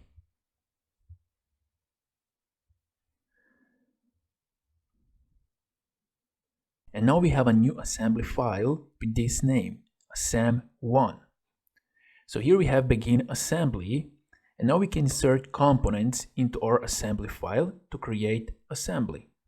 Let's cancel this, like this. And now, for example, if you want to insert components, you can go here to assembly tab, and here we have insert components tool. So let's click on this one. So we got the same dialog box that we had before. So to insert components, we have to click here on the browse. So let's click here, and now we have to find our part. So let's find our part, inserting components, and let's insert part 1. So we can just double click on the part 1. And now here we see that we have a part 1. So now to position our part, we just have to click on the position where we want to position it. For example, we want to position our part somewhere here, like this. And this is it. We just inserted our part 1. Now if you click on the part 1, left click, and you try to drag this part, you can't, because this part is fixed. If you want to drag this part, you can right click on the part, and here you have option float. So let's click on the float, and now if you click on the part, now you can drag to other position if you want. For example, somewhere here, like this, or somewhere here. If you want to fix it again, you can right click and you can go with fix, like this. And now our part is fixed. So you always, when you insert first part, you want to fix this part. Now is the question, where is our part fixed relative to the coordinate system, relative to the origin? The answer is we don't know, because we don't know where is our coordinate system, where is our origin. So to do that, always when you insert a part, the first part, and we want to fix this part, always show your origin. So you have to go here, and here we have option view origins. And now you can see that our origin is here, and we don't know where is our part relative to this origin. So we can right click here, and let's go with float. And now what can we do? We can click here on the origin of our part, hold Ctrl, and click on the origin of the assembly, like this. We can now go to mate, and by default Solidworks recognizes coincident relation. This is what we want, and we can just click OK. Let's click OK, and now our part is fixed to the assembly origin, like this. And now we can insert second part, third part, and so on. So let's repeat the procedure again. Let's delete this part, right click, let's go with delete. Yes, so first when you insert a part, make sure that you see your origin. So you go here, plane visibility, and then you go here, view origins. And now you go to insert, browse, let's go with part 1, and now you go with your mouse here near to the origin, and you can see how the part jumps right to the origin. You can now just click here. Now you don't have to define separately coincident relation. And now you know that your part is fixed to the origin. Now you can turn off visibility, and this is it. And now you can insert part 2, 3, and so on. So we can go to insert, let's go browse, let's insert part 2. Let's click here. Now we can move this part if we want, as you can see. Now let's go to insert, let's choose part 3. Like this. So here we can see that we have a letter F, which means fixed. So part 1 is fixed. And this is the first way how you can fix your part in the assembly. Now we're going to show the second way. So let's click here, hold Ctrl, click part 2 and 3, right click, let's go with delete. Let's go yes to all. Now let's go to insert again. Let's go to browse. Let's choose part 1. And let's just leave the part anywhere where you want, like here. And now as you see, our part is fixed. Now let's go right click and let's make our part float, like this, so we can move this part. Now let's go here to the mate. And now we're going to define the relations, mate relations, coincident between planes of the assembly and planes of the part 1. Here, like this. So for example, here, entities to mate. We can choose, for example, front plane of the assembly, and we can choose front, top, or right plane of the part 1. So let's go with the front plane, like this. Let's click OK here. Now let's choose top plane of the assembly and top plane of the part 1, like this. Let's click OK. And now let's choose right plane of the assembly and right plane of the part 1. Let's click OK. And now let's click OK here. And now we can see that our part is fixed. If you try to move this part, you can't because it's fixed. So this is the second way how you can fix your part. Now if we show the assembly origin, we can see here is the assembly origin as we saw before. So this is how you can insert parts and how you can fix parts to the assembly. In this lecture, we're going to show the standard mates. With mate, we can position one part relative to another part. So for example, here we have a part 1, and this part 1 is fixed to the origin. Here we have a part 2 and part 3. And now we want to position part 2 and part 3 relative one to another. For that, we're going to use mates. So we can click here on the assembly tab. Here we have a tool mate. For the standard mates here, we have coincident, parallel, perpendicular, tangent, concentric, distance, and angle. And here we have to choose our entities between which we want to apply those mates. For entities, we can choose points, vertex, edge, and faces. Anything that we want. So for example, the easiest way to do this is like this. We have this part 1, and this is fixed. And now we're going to define the position of the part 2 relative to part 1. So here on the part 2, we see that we have a cylinder here. and here we have a hole. So we want to put this cylinder into this hole. As well, here we have the second cylinder, this one. So we want to make coincident between this face here and this face here. So we're going to use two mates. So first we're going to apply concentric relation. So we can click here concentric, or we can just click here this hole. Now you can see the hole is designated. Let's click here in the hole. So we have here face 1. Now let's go here, and here we can choose this cylinder, this one, like this. And now we see that Solidworks automatically recognizes concentric relation. If we want to accept this, we can just click here OK, or we can just click here OK. Let's click OK. And now if you try to move this, you can't. You can just move this part up and down, as you can see, because we have concentric relation between this cylinder and this hole here.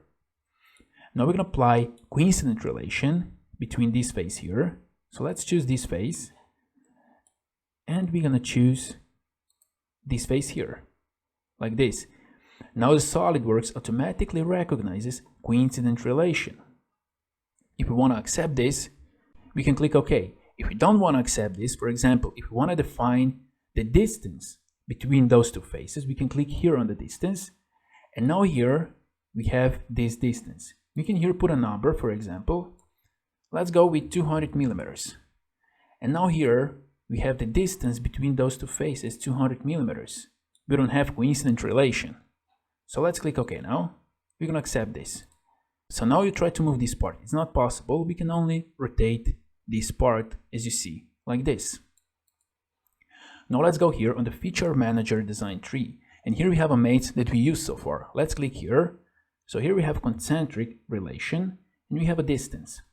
We can also right click, and we can delete this. Or we can suppress this. And now we don't have concentric relation. If we want to get back to the concentric relation, we can right click, and we can go with unsuppress, like this. As well, we can go right click, we can delete. Yes. Now we don't have this. We can go back here again. And now concentric relation is here. If we want to edit, for example, some relation, we can go here to distance, right click, edit feature. And now instead of distance, we're going to choose coincident, like this. And let's click OK. Now we got this result. As well, let's go back to coincident, right click, let's go to edit feature. Here down we have mate alignment. So here we have aligned and we have anti-aligned. And now by default it's choose anti-aligned. We can go with aligned, and now we got this result. Let's click OK. We still have coincident relation here, but this is not what we want. So we're going to choose anti-aligned, like this one. Let's click OK, and let's click OK here. So this is how you can use coincident, concentric, and distance. So now as you see, we used two relations, concentric and coincident. We could get the same result by using only one relation, only one coincident. So let's right click here, let's go suppress. And let's go here suppress. Now let's move this part up like this. Let's go to mate again. And now we're gonna choose this edge here. And we're gonna choose this edge here. And we're gonna define coincident relation. Let's click OK. Now let's try to move this part. You can't move it, you can only rotate. So we got absolutely the same result with only one mate as we had before two mates. So you always have to keep in mind that you have to use less as possible mates. And now let's look at this part here. We can rotate this part like this, and this is not what we want. We want to fix this part. So let's define now the parallel relation, for example, between this face here and this face here.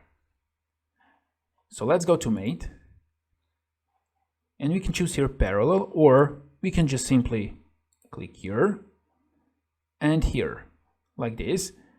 And now we see that SolidWorks automatically recognize parallel relation. Here we also have perpendicular, so let's choose perpendicular. And now we got perpendicular relation between this face and this face. So depends what we want, but we want to go with parallel, so we're going to choose parallel, like this. Now let's click OK. And now we see that our part 2 is completely fixed to part 1. And now here we have a part 3 that we can freely move, like this. Now we want to put this part 3 right here in the center of this cylinder. So first we have to define the concentric relation. So let's go to Mate. Now let's choose this cylinder. And now let's choose this face here, like this. And now we have here concentric relation. And let's click OK now, like this. And now as you can see, you can move this part, you can rotate and you can move this part, but it's always concentric to this cylinder. Let's go here to concentric to, right click. Let's go to edit feature. Here you have option lock rotation. If you check this, let's click OK. Now if you try to move this and rotate, it's not possible because it's locked. And now we see that the icon is changed.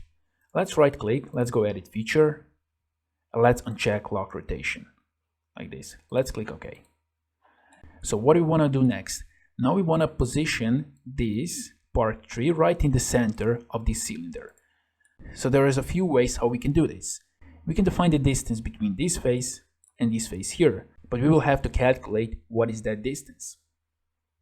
The second way is that we use the plane, the middle plane of this part and the plane of the assembly or this cylinder. So we can go to Mate. Let's open this tree here. So let's choose here, for example, front plane, and we can see that the front plane is right in the center of this assembly. So we can choose that this front plane will be coincident. Let's go to part 3. Let's open. Let's choose right plane of the part 3, like this, right plane. And now we defined that those two planes, the front plane of the assembly and the right plane of the part 3, are coincident. If you want to accept this, click yes and OK. And now if you try to move this, you can't. You can only rotate this part 3 like this. And the second thing that we want to do, we want to define an angle between this face and this face here. So let's go to Mate again. And here we have an angle. Let's click here and let's define 60 degrees like this. So let's choose entities here. Let's choose this face and let's choose this face. Let's go down. So here we have a few options. We have a flip dimension, so we can uncheck this. And now we got this result, like this. And also we can change alignment. We can go like this and like this. And this is what we want. Let's click OK.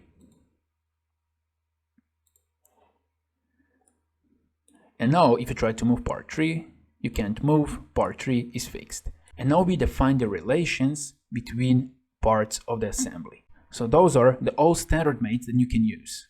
So let's recap. We have coincident, parallel, perpendicular, tangent, concentric, distance, and angle. And you can define this between edges, points, vertices, and faces. In this lecture, we're going to show how we can move and rotate our components. So here we have 3 components. And if we click left click here on this component, we can move this component. As well, we can move this component and this component. But for example, let's right click on this component. Let's go with fix. Now this component is fixed and you can't move this component because it's fixed. So you have to go right click. Let's choose float like this. As well, if you click here and if you drag this, here you can see that the move component tool is active. If you release click, it's inactive. So also you can click here, move component, check this.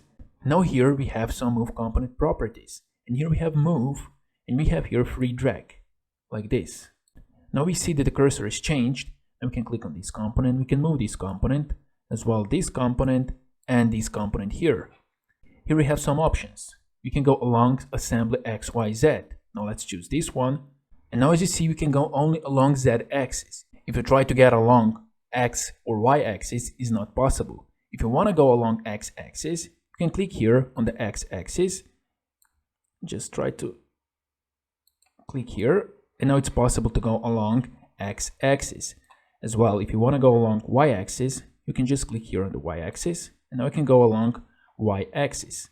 So this is also possible. Let's go here. Now let's choose along entity.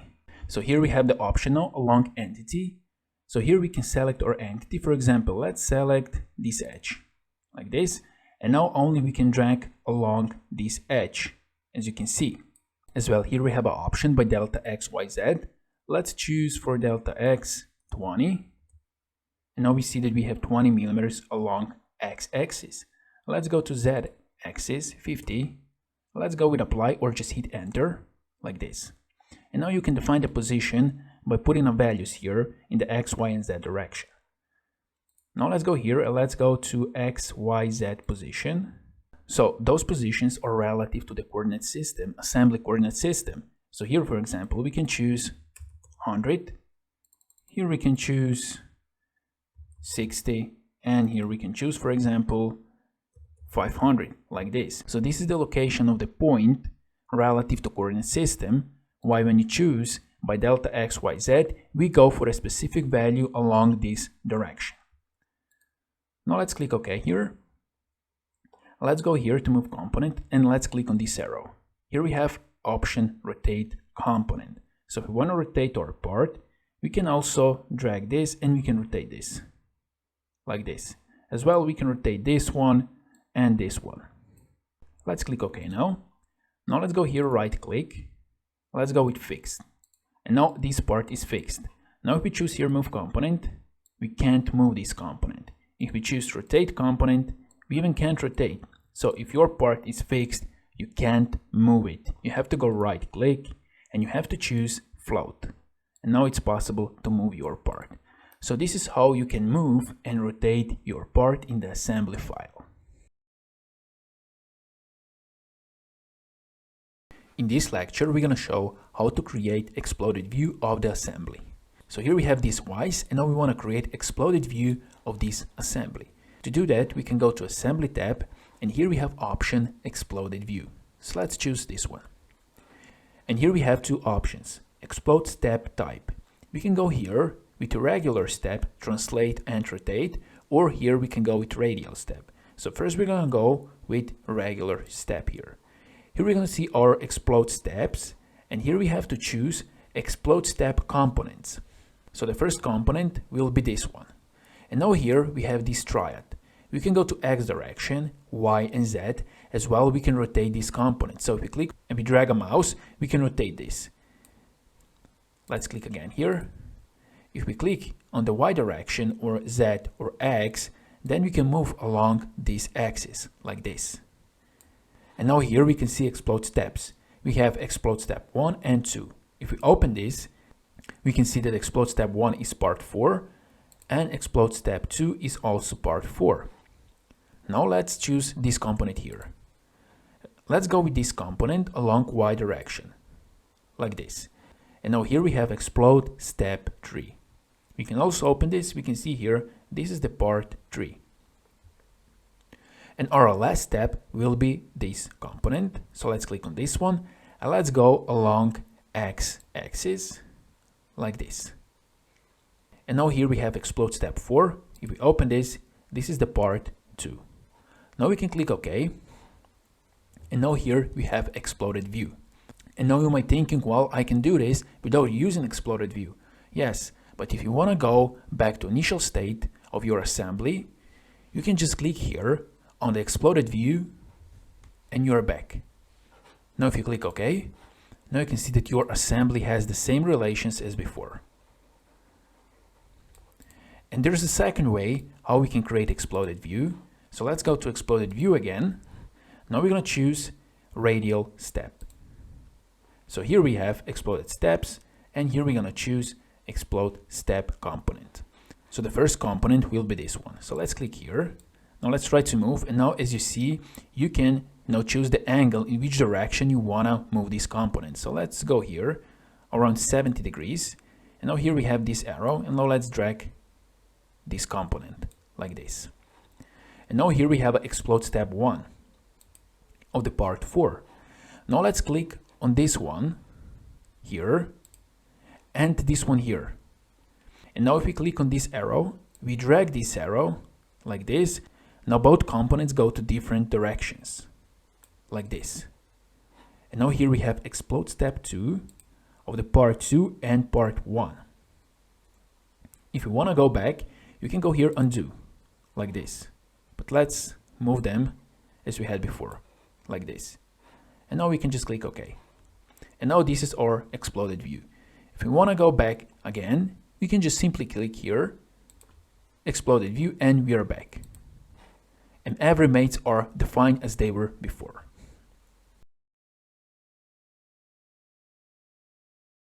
In this lecture, we're going to show how we can detect collision between parts in assembly. So we have here this assembly. And now we try to rotate this part here. We can see that this part can go through all of those parts here. And this is not what will happen in reality. In reality, when this part will rotate, it would hit this part here and then it would stop here. So this is what we want to simulate. To do that, we have to use collision detection. So let's go here to the Move Component tool. Let's click here. And here we have some options. We have standard drag and here we have collision detection. So let's check this collision detection. And now we see that our cursor changed. And now if we try to move this part down here like this, you can hear the sound. And you can see that those two parts that are in collision are now blue. If we go here to the right side, now those two parts collide and they're in the blue.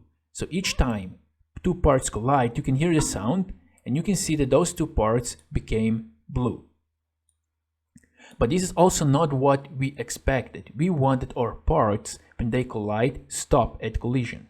To do that, we have to here check stop at collision. So let's check this. And now let's try to move this part. And now we can hear the sound. And if we try to drag this part through this part here, is not possible because this part stops each time it hits other part, to this side or to this side. With this part as well, we can go left, right, at collision it stops, like this. So now let's look here. Here we have check between. By default, we have between all components of the assembly. We can also go here and check these components. And now we can designate between which components we want to check collision. So for example, we want to check collision between this component and this component here.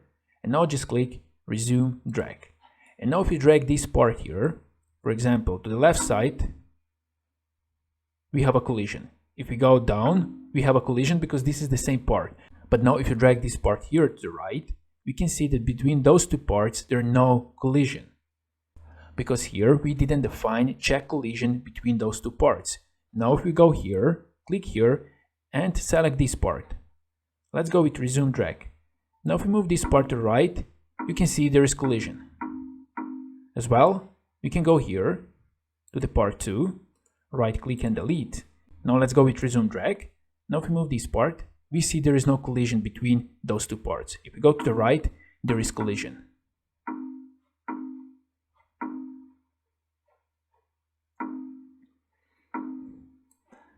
So you can check collision between all components or between some selected components. Now let's go between all components again. So here we have stop at collision. Now let's uncheck this. Now let's move our part, this one, here like this. And now those two parts are overlapping. Now let's go here, stop at collision. And now let's try to move this part here. And you see this is not possible because it says the motor start in a colliding position. Stop on collision has been disabled. Okay, and now automatically stop at collision is unchecked. And now you can remove this part and now you can check the collision. So if your parts are already in collision and you wanna use stop at collision, this is not possible. So you wanna make sure each time you wanna check stop at collision that there are no parts that are already in collision. So again, if we go stop at collision, now if we move this part, it stops at collision. As well, if we move this part, it stops at collision. Now if you click OK, everything is back to normal and you can move your part as before. So this is how you can turn on and off collision between parts in assembly.